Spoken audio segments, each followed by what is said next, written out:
Hey, folks, the World Cup final is on the horizon, and while we're all bracing for the last dramatic goals, there's a quieter celebration happening here in New York that's worth a listen.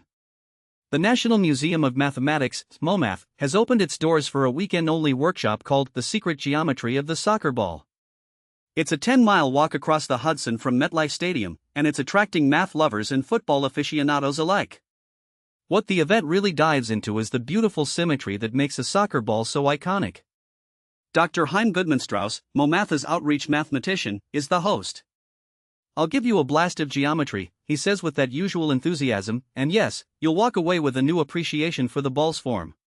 He's a symmetry specialist. He sees doubly curved panels on sidewalks, the repeating patterns on wrought iron gates, and even the shadows cast by city architecture.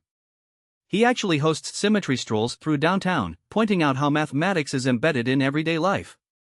Goodman-Strauss explains that in the world of geometry, symmetry isn't just a pretty picture. It's defined by transformations that leave an object unchanged. A soccer ball is a marvel of both reflection symmetry, two halves that mirror each other, and rotation symmetry. The ball looks the same when rotated less than a full 360 degrees.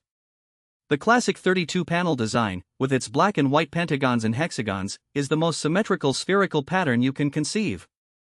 Hannes Schaaf, the football innovation lead at Adidas and the maker of the Telstar ball, agrees too.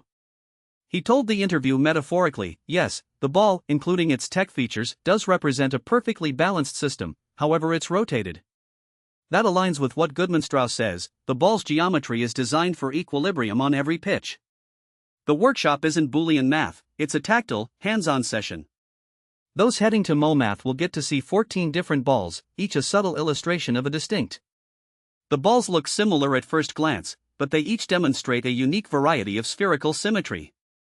The pattern, whether it's pentagons or hexagons, and the embossing on the surfaces create 14 variations that someone might not notice at dial. Doris Schatznader, a professor emerita at Moravian University, chops in on the math. She explains that an object has symmetry if it is unchanged after a transformation, whether by reflection or rotation. In layman's terms, you can flip or turn it and it looks the same. The soccer ball is a textbook example of that principle. If you're a math nerd or a football fan with a curious mind, this workshop is not just about learning what a soccer ball is made of.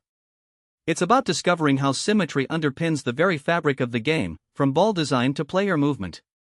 It's a reminder that the world's favorite sport is built on some of the most elegant mathematics you'll ever see. So grab your tickets, they're through that registration required, head over to MoMath, and let your mind spin as the ball does. And if you enjoyed this sneak peek, stay tuned for more neutral field and geometry in everyday life. Until next time, keep looking for the pattern in the chaos.